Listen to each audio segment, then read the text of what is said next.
Bonjour à toutes et à tous, bienvenue dans D'une voix après l'autre, la série de podcasts de la Haute École Léonard de Vinci, qui vous raconte des projets qui tissent des liens, qui prennent soin de soi, des autres et du monde dans lequel on vit.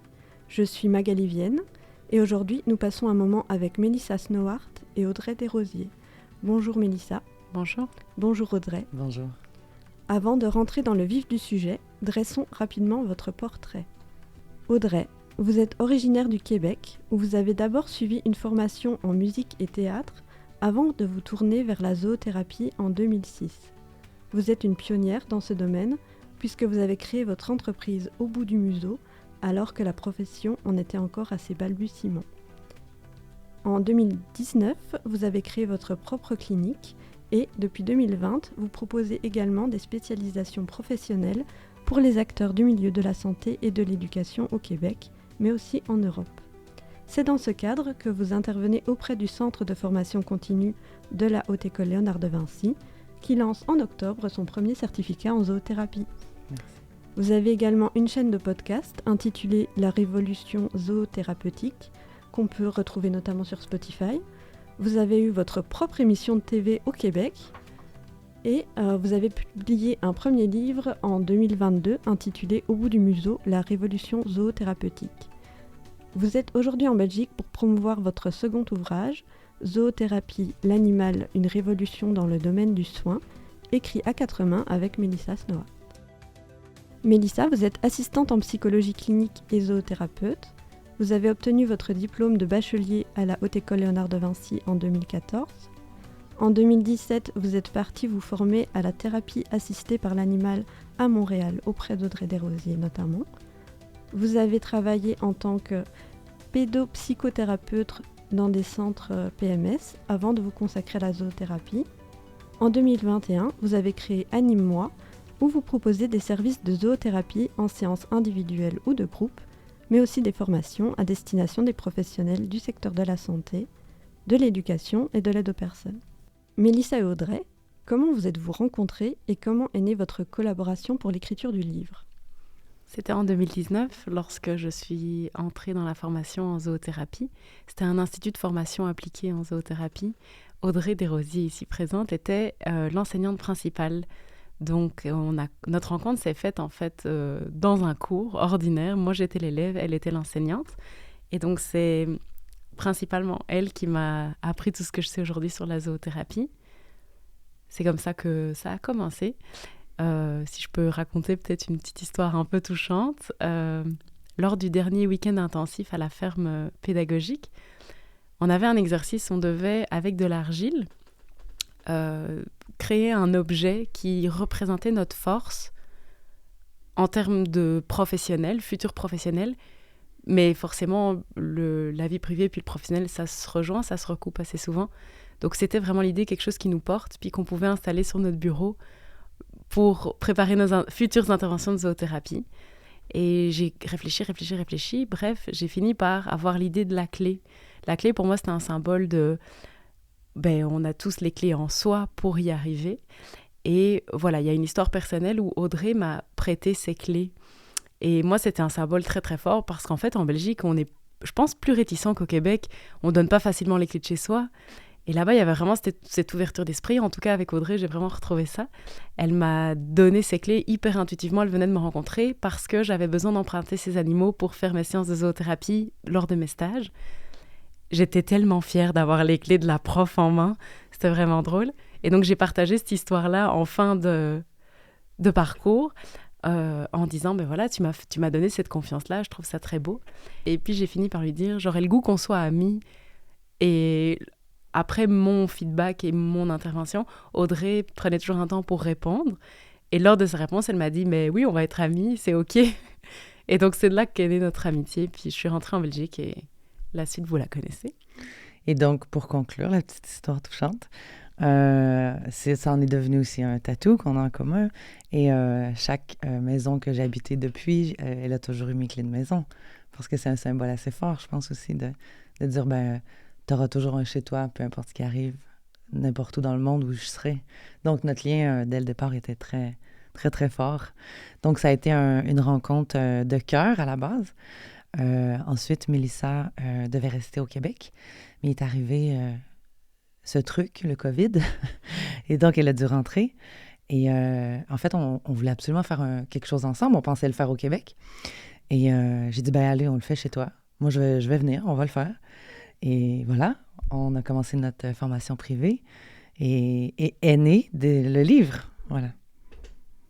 Ouais, donc c'est un beau symbole d'amitié, ce livre. Avant de rentrer dans le vif du sujet, Mélissa, est-ce que vous pouvez nous expliquer ce qu'est la zoothérapie telle qu'elle est pratiquée en Belgique? Alors, la zoothérapie que moi je pratique en Belgique, c'est vraiment la zoothérapie que j'ai apprise au Québec.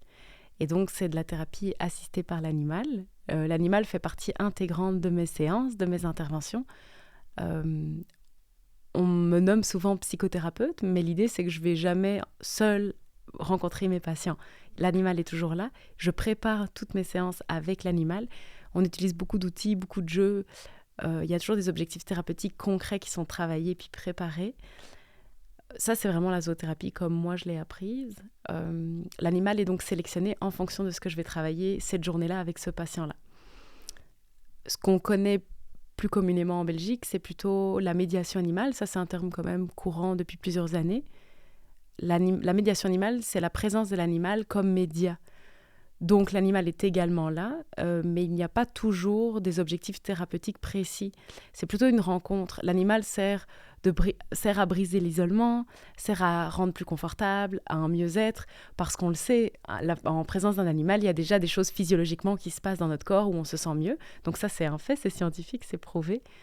Mais c'est ça, il n'y a pas forcément tout le travail aussi sur du long terme avec l'élaboration d'un plan d'intervention thérapeutique avec les objectifs court, moyen, long terme. C'est ça, c'est comme quelque chose de plus ponctuel. Ça se fait aussi souvent en groupe. Nous, on appelle ça au Québec, au Québec, nous, en tout cas, vous aurez compris, de la zooanimation. Donc ça, c'est vraiment des animations en groupe. Là, il peut parfois y avoir un objectif thérapeutique, mais ça va être un objectif à tout le groupe, parce que forcément, on ne travaille pas les mêmes choses quand on est face à 10 personnes, plutôt qu'en un pour un. Je dirais que c'est un peu ça, les grandes différences. Ouais. Ok. Et j'allais demander justement si ça se pratiquait de la même manière au Québec et quelles étaient la différence entre le Québec et la Belgique. Ben, je crois que Mélissa a bien déjà répondu. C'est la particularité de notre livre puis de notre formation qu'on va offrir ici. C'est qu'on va vraiment départager. Puis il fallait faire un peu le ménage de justement tous ces termes-là dans le livre. Qu'est-ce que la médiation? Qu'est-ce que la zoothérapie? Qu'est-ce que la zooanimation? Qu'est-ce que la zoopédagogie? Qu'est-ce que la zoothérapie équine? Il y a plein de définitions comme ça. Mais c'est ça. La grande différence, c'est la collaboration avec l'équipe pluridisciplinaire. Nous, on dit multidisciplinaire au Québec, mais vous dites pluri ici. C'est vraiment l'alliance, en fait, de tous ces professionnels-là, ergothérapeutes, logopèdes, neuropsy, pédopsy, enseignantes, parents. On s'assoit autour d'une même table concernant un enfant, un adulte, une personne âgée, peu importe c'est qui la patientèle, et on met tous nos cerveaux et nos savoirs et nos lunettes différentes au service de ce patient-là pour vraiment le faire évoluer le plus complet. Je ne sais pas comment dire ça, mais on va tous travailler dans le même sens. Et souvent, en fait, ce qui est intéressant, c'est qu'en zoothérapie, on a, par la présence de l'animal, puis par notre façon d'intervenir, parce que c'est pas encore un autre professionnel qui arrive. En fait, on n'est pas perçu de la même façon que les autres professionnels grâce à l'animal. Et il y a des choses qui débloquent, il y a des choses qui sont dites, il y a des avancements, des pas de géants qui sont faits de par la présence de l'animal. Ce qui est important aussi de mentionner, c'est que, puis tu sais, on le voit beaucoup sur les réseaux sociaux, là. Tu vois passer une photo, quelqu'un flatte son chat. « Ah, mon chien me fait de la zoothérapie. » Ben non, c'est pas de la zoothérapie. Pour avoir de la zoothérapie, ça prend un zoothérapeute formé. Donc, c'est ça, il y a des avancées absolument incroyables de par la présence de l'animal. Et donc, de mettre ça en commun, par exemple, avec une travailleuse sociale, une éducatrice spécialisée, une enseignante, moi, je vais avoir des résultats qu'elle n'a jamais vus. Donc, en fait, le patient est capable de faire XY puisqu'il l'a fait en zoothérapie. Je pense, par exemple, à une petite cocotte polyhandicapée qui avait une encéphalo, donc une tête très, très lourde pour son petit corps, puis elle n'avait pas les muscles suffisamment développés. On travaillait en physiothérapie. Vous dites physiothérapie ou kiné, peut-être, c'est? Donc, le travail de la kiné, c'était de la mettre au sol, sur le ventre, puis la petite devait travailler ses muscles pour tenter de relever sa tête. Et c'est pour ça que c'est tellement riche de travailler avec les autres professionnels. Donc, je suis avec elle, puis j'ai mon lapin cette journée-là. Donc, en kiné, la petite fait 5-6 secondes, puis après, elle relâche. Tu sais, c'est déjà beau. C'est très demandant pour elle musculairement. Et moi, j'arrive, j'ai le lapin devant elle. Elle est au sol, le lapin aussi. Le lapin se promène, il vient donner des petits bisous, il sautille un peu. Et la petite, parce qu'elle veut voir le lapin, elle a tenu sa tête presque 1 minute. Donc, il y avait de la poursuite visuelle, il y avait... Puis la kiné, la physio, là, dans mon cas, elle n'en revenait pas. Elle était comme, mais elle me donne jamais ça aussi longtemps. Donc, il y a un réel avantage vraiment significatif de travailler en pluridisciplinaire. Oui, parce que là, elle n'avait pas l'impression de travailler, en fait. Exact. Elle jouait avec c'est ça. enfant. Donc, mais c'est hyper important, puis c'est tellement nourrissant quand les autres professionnels sont là autour pour te donner ce feedback-là. Parce qu'elle la connaissait, elle la voyait chaque semaine, 1 demi-heure. Donc, elle a un historique avec elle, ce que moi, j'ai pas. Donc, moi, ce que je vois, c'est la petite qui se redresse, ça va bien, elle a fait 1 minute avec le lapin. Donc, aussi, la zoothérapie, ce que j'essaie aussi de dire, c'est on a besoin de cette collaboration-là, donc d'intervention multidisciplinaire, live sur le plancher, mais aussi que ce soit quantifiable, mesurable. Parce que c'est ça qui fait que c'est un réel métier, dans le fond, parce qu'on peut mesurer les avancées, ou sinon le maintien, si on parle de, par exemple, la démence d'Alzheimer, il n'y aura pas d'amélioration, tu sais, c'est une démence, mais au moins le maintien des capacités cognitives. Donc, c'est quantifiable puis c'est mesurable.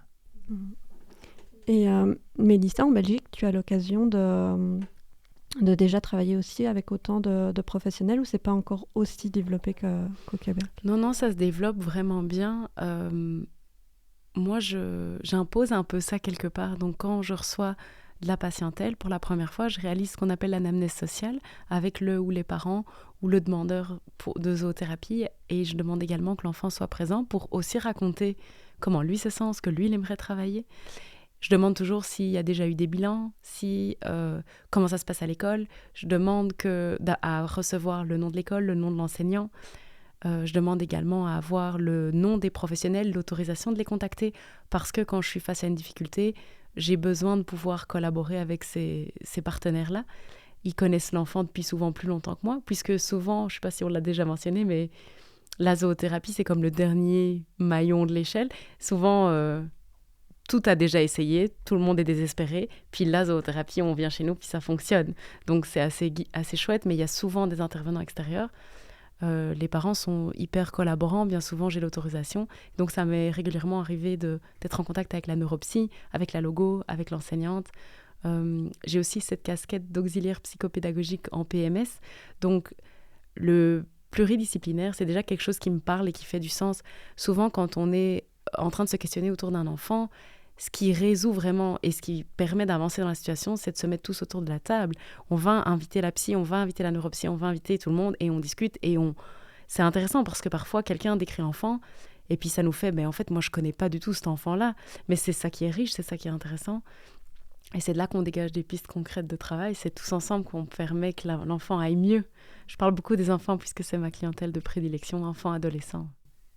Oui, justement, toutes les deux, j'ai l'impression que vous êtes plus sur une clientèle enfant-adolescent, mais on est d'accord que la zoothérapie, c'est possible pour l'ensemble du public, pas uniquement pour les enfants et les ados.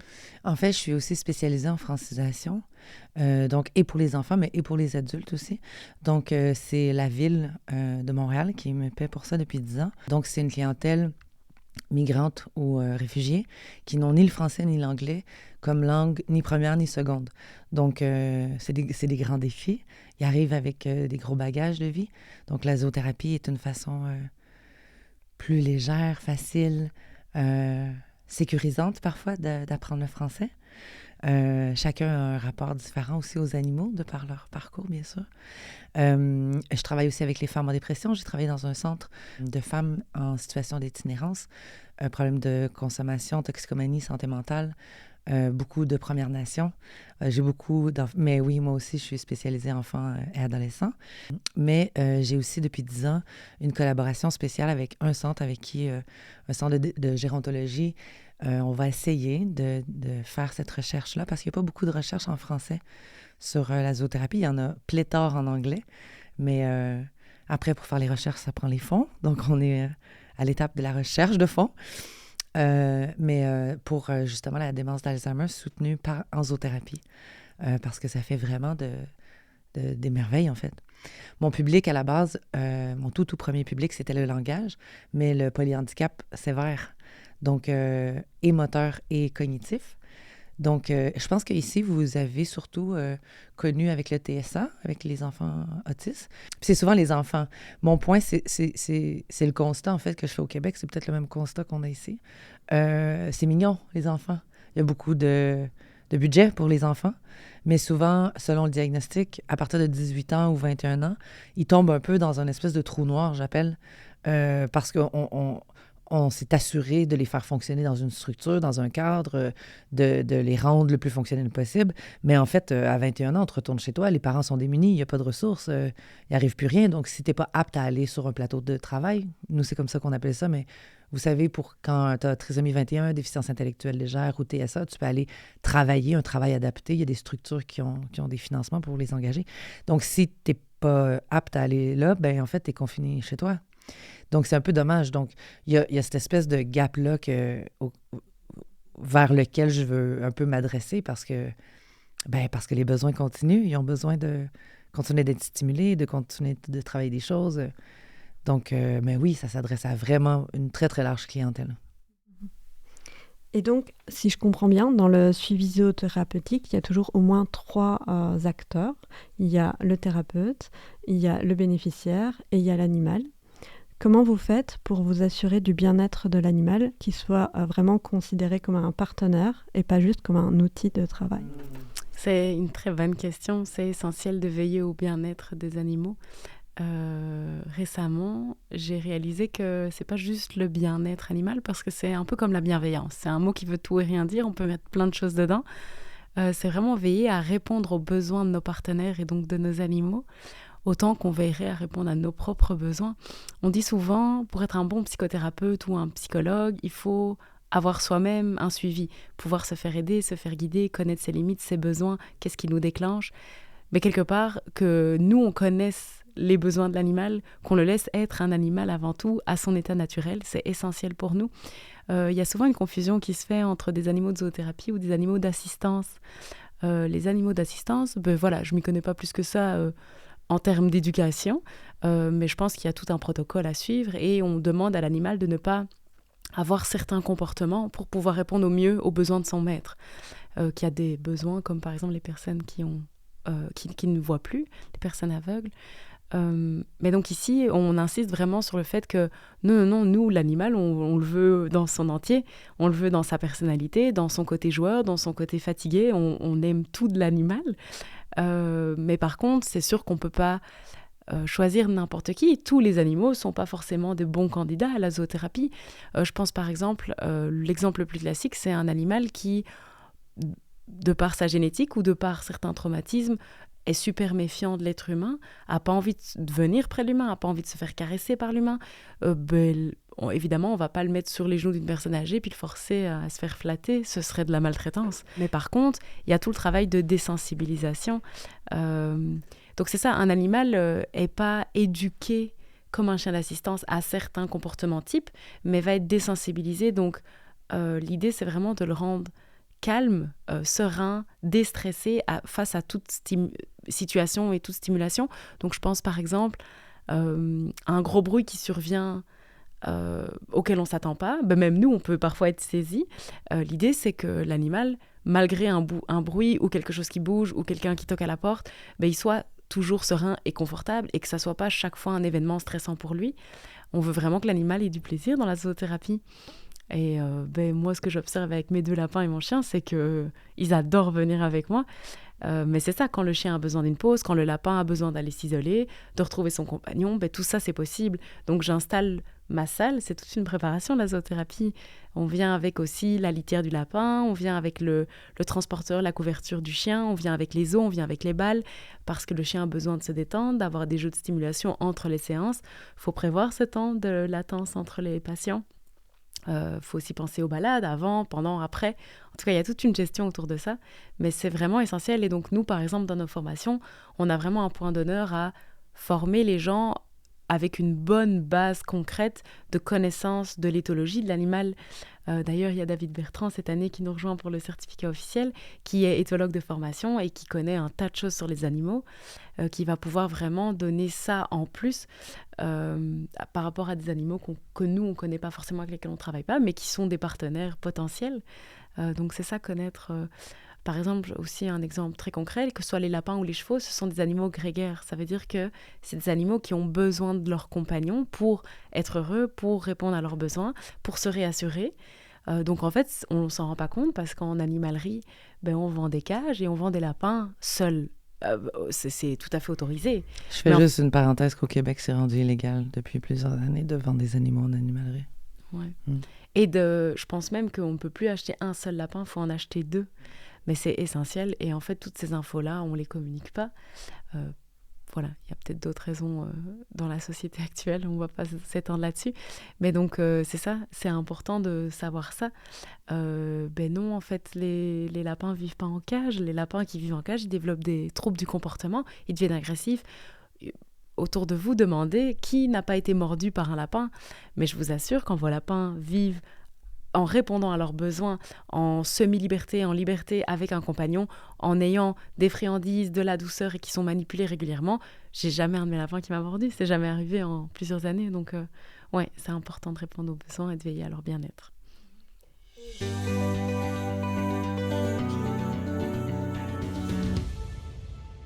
Et justement, tout à l'heure, vous disiez que vous choisissiez les animaux pour répondre aussi à certains objectifs pour la thérapie. Comment, justement, vous choisissez quel animal vous allez prendre avec vous pour tel bénéficiaire ? Moi, je dirais que ça dépend vraiment de l'objectif qui va être travaillé. On n'a pas toujours un objectif. Donc, par patient, il y a, on va dire, 4-5 objectifs. C'est aussi dans la continuité du travail, du suivi. Et donc, en fait... Pour chaque animal, on ne va pas toujours utiliser le même outil, le même jeu, puis le même matériel. On a par exemple le manteau d'intervention qui est comme une cape avec des scratchs sur le chien. C'est pas qu'on ne peut pas l'utiliser sur le lapin, mais le lapin a un corps complètement différent, il fait des bonds. Il faudrait un modèle très très très réduit. Par contre, il existe par exemple des petits harnais sur lesquels on peut confectionner une espèce de petite poche comme un petit sac qui pourrait tout à fait fonctionner si on désensibilise son lapin au port du harnais, il peut être tout à fait confortable là-dedans. Donc, c'est une autre manière d'adapter le matériel.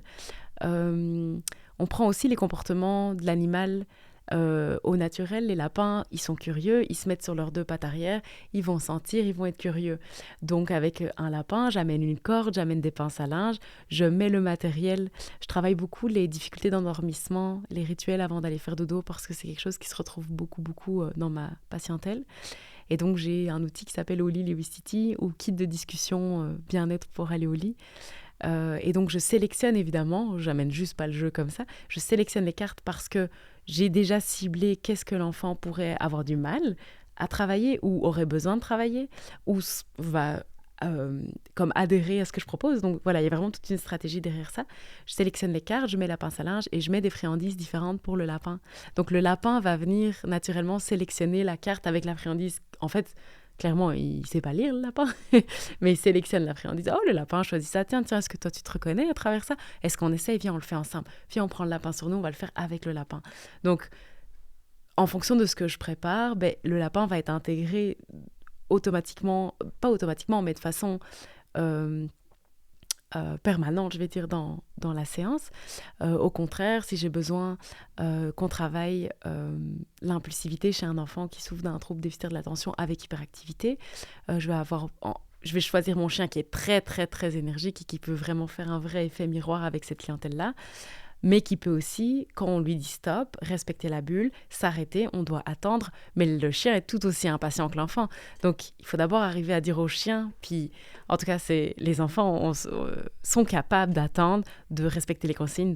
Donc, voilà, je sélectionne vraiment l'animal en fonction des objectifs qu'on va pouvoir travailler ensemble. Peut-être pour donner 2 autres exemples avec d'autres animaux. Je travaille avec un hérisson, parce qu'au Québec, c'est possible, c'est un animal domestique. Et je travaille aussi avec des tourterelles rieuses. Donc, il faut savoir qu'il y a des tourterelles tristes, donc c'est le son des tourterelles qu'on connaît. Mais les tourterelles rieuses, là, je vais vous faire une petite imitation. Les tourterelles rieuses rient, littéralement. Donc, ça fait « Ah! » Donc, c'est surprenant. Et puis, le mâle rit beaucoup plus que la femelle. Donc, j'ai 3 mâles. Et avec un ado qui n'est pas dans son corps, on travaille les sensations physiques des émotions. Parce que souvent, les émotions, ça reste très cérébral. Donc, quand tu as mal au ventre, quand tu as une boule dans l'estomac, tu sais, tout le 2e degré. Et donc, on a la tourterelle, puis il faut prendre des positions, garder la position, puis essayer de voir, on se sent comme... Puis la tourterelle est sur ton épaule, puis l'autre est sur ta tête. Puis tu sais, la tourterelle, il faut que tu la manipules avec beaucoup de soin. En fait, la règle, moi, je fais toujours flatter à un doigt parce qu'on... faut être délicat. Mais c'est quand même assez rare qu'on a la chance de flatter une tourterelle d'aussi proche. Mais la tourterelle aussi, il faut la laisser s'envoler quand elle décide. Donc, on est dans un local fermé, c'est sécurisé. Donc, il y a une question aussi de respect des limites, du respect du consentement avec les ados qui est super intéressant à aborder. Je travaille aussi beaucoup avec les troubles d'attachement, anxiété, colère, parce que c'est mal, les petites filles en colère. Je ne sais pas ici, mais... Ici aussi, c'est mal, les petites filles en colère. J'aime beaucoup les petites filles en colère. Et donc, avec le hérisson, parce qu'en fait, il faut savoir, le hérisson, ça rentre dans la paume d'une main. Là. C'est pas gros comme un porc-épic. C'est tout petit, c'est plus petit que mon téléphone. Là. Et en fait, quand tu réveilles le hérisson vit de nuit. Donc, il faut l'utiliser. Quand on disait tantôt le bien-être animal, j'utilise pas mon hérisson trop souvent parce que tu veux pas dérégler, en fait, son cycle circadien. Mais donc, quelquefois, quand je réveille le hérisson, ça se réveille, puis ça fait une espèce de petit son pas content, puis ça a les aiguilles dans les airs. Et donc, on fait le lien avec, toi, est-ce que ça t'arrive des fois d'avoir des comportements repoussants? Parce que c'est ça qu'on fait quand on pique des colères, c'est qu'on fait dégager les autres. Il y a ce livre magnifique qui s'appelle « Hérisson dans le bedon » avec lequel je travaille. J'ai fait un certificat en littérature jeunesse aussi. Parce que ça s'amalgame tellement bien. Il y a des œuvres absolument extraordinaires aujourd'hui pour les jeunes. Et donc là, tu as un hérisson dans le bedon, la petite fille fait des colères dans l'histoire, puis tu as un hérisson dans ta main qui, visiblement, est en colère. Et donc, en fait, puis ça, c'est un truc, tu sais, c'est arrangé avec le gars des vues, c'est comme ça on dit au Québec. Donc, j'arrive avec une baignoire de bébé portative qu'on remplit d'eau tiède, un peu chaude. Et il faut savoir que le hérisson, c'est un nageur olympique. Donc, quand on met le hérisson dans l'eau, il se met à nager, il est heureux. Et en fait, il ne peut pas avoir ses pics levés quand il est en train de nager. Donc, quand on le sort de l'eau, premièrement, il veut venir se lever contre nous, il veut se faire sécher, il se secoue, c'est très drôle. Et seulement là, à ce moment-là, on peut flatter ses aiguilles parce qu'elles ne sont plus dressées. Donc, c'est intéressant aussi de voir, qu'est-ce qu'on peut faire pour toi qui va faire en sorte que tu vas, toi, abaisser tes aiguilles. Tu sais? Donc, le pouvoir de miroir, en fait, c'est plus efficace ça que si j'avais essayé de lui expliquer la théorie, en fait. Mm-hmm. Ouais. Oui, là, elle le voit directement. Voilà. Ouais. Audrey, vous êtes en Belgique actuellement pour 2 raisons. La première, c'est la sortie de votre livre, écrit à 4 mains. La seconde, c'est l'ouverture d'un certificat en zoothérapie et médiation animale au centre de formation continue, on l'a dit. Avant ça, vous aviez aussi proposé un module de médiation animale et zooanimation. Est-ce que vous pouvez nous expliquer rapidement ce qui différencie les 2 formations? Bien sûr. Le volet 1, qui est donné chaque année en mai, ce sera, je crois, notre 3e année cette année. Beaucoup de demandes. D'ailleurs, il va peut-être falloir faire un 2e groupe. C'est vraiment pour avoir les bases et pouvoir faire de la médiation animale. Donc, c'est pas de la zoothérapie. Donc, c'est vraiment comme une introduction. C'est drôle parce que hier soir, justement, c'était le lancement de notre livre et le lancement du certificat. Et on a vu, en fait, des participantes qui étaient au volet 1 en mai dernier, qui, là, sont très contentes de pouvoir s'inscrire au volet qui te permet, en fait, d'avoir le titre de zoothérapeute. En fait, la différence, c'est ça, c'est que c'est vraiment un 15 heures, c'est une introduction, c'est un volet 1 qui te permet de faire la médiation. Donc, on n'est vraiment pas dans la collaboration avec les autres professionnels, la rédaction de rapports, l'élaboration de prise en charge thérapeutique. C'est vraiment pour faire de l'animation. Donc, ce sont aussi toutes des professionnels. Je dis au féminin, parce qu'on sait que le soin, le care, c'est souvent les femmes. Donc, c'est tous des professionnels, donc logopèdes, ergo, mais qui veulent déjà s'essayer puis faire des animations. Je pense, par exemple, j'ai adapté récemment des programmes pour femmes, santé mentale, dépression, anxiété, les émotions, tout ce qui est aussi pour les ados, l'équivalent de l'école secondaire, je ne sais pas c'est quoi ici, le lycée peut-être? École secondaire. Donc, tout ce qui est les ateliers prévention, des drogues, des saines habitudes de vie, le harcèlement. Donc, c'est tous des programmes qu'on adapte, mais qui se font super bien en médiation. Donc, tu es dans un groupe classe, puis on passe ta théorie, puis pour la fin ou 2-3 exercices, on le fait accompagné par le chien. Donc, ça rend ça plus ludique, ça garde un peu l'intérêt des jeunes. Donc, ça, c'est vraiment le volet 1, c'est médiateur. Et donc, le volet, j'allais dire le volet 2, mais en fait, le certificat complet, c'est vraiment pour devenir zoothérapeute. Donc, on voit vraiment plusieurs clientèles, on va sur le terrain, c'est vraiment un certificat pratique. Donc, tu pratiques avec plusieurs animaux, on t'apprend le renforcement positif et on t'apprend la théorie de la zoothérapie appliquée et on t'amène sur le terrain avec plusieurs clientèles, avec plusieurs animaux. Donc, c'est vraiment là, le complet. En plus, avec David, l'éthologie, avec Valentine Ancio, Anastasia Blaise, qui sont spécialistes chacune de leur clientèle. Donc, c'est vraiment le cours complet, quoi. Et en termes d'heures, le certificat, il fait... Si je ne me trompe pas, 160.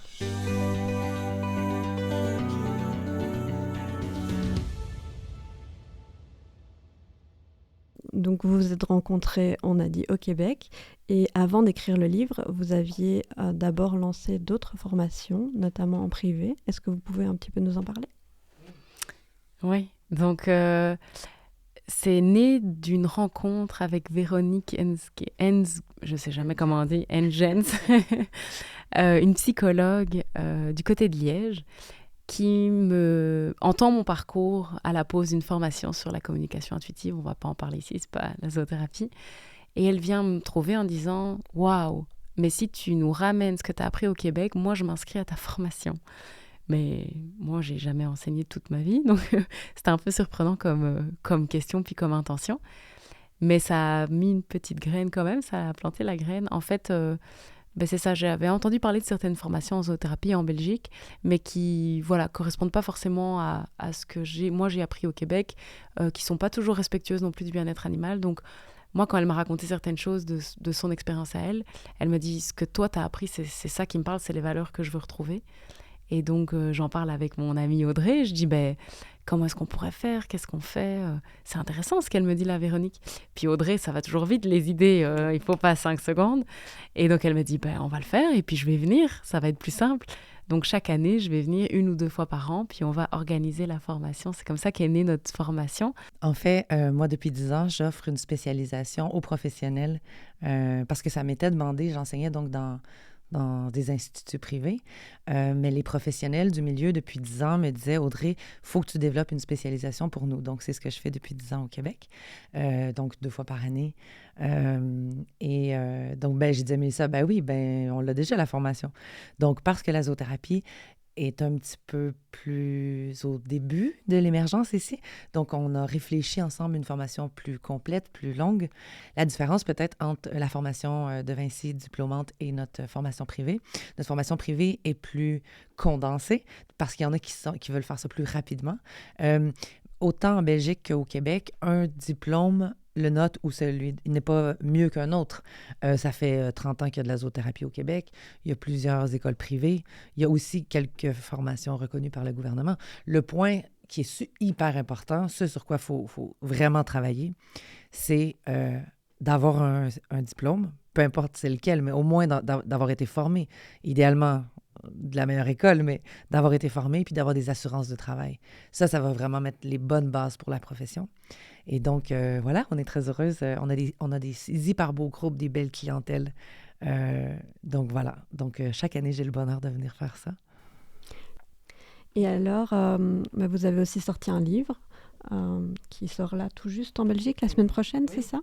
À qui est-ce qu'il s'adresse? Est-ce que c'est pour des professionnels ou des futurs professionnels ou bien c'est vraiment pour le grand public? Avec les éditions Pré Daniel qui nous ont publié, on a comme pensé que c'était intéressant de faire découvrir la zoothérapie. Donc on a vraiment veillé à ce que ça puisse s'adresser au grand public et à tout le monde.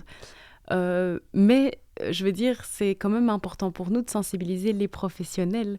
Donc ça s'adresse aussi aux professionnels qui auraient envie de comprendre il s'agirait de quoi. Il y en a beaucoup qui se demandent mais en fait, moi, j'ai un chien extraordinaire, je l'amènerais bien dans mes séances de logopédie, mais comment est-ce qu'on fait? En fait, on se forme avec nous et puis on le fait. Mais c'est extraordinaire la différence que ça fait dans sa pratique professionnelle. Donc, je dirais que ça s'adresse à tout le monde. Mais on a veillé beaucoup aussi à donner des exemples hyper concrets, très nombreux, avec plusieurs clientèles, plusieurs animaux, justement pour que, monsieur, madame, tout le monde comprenne.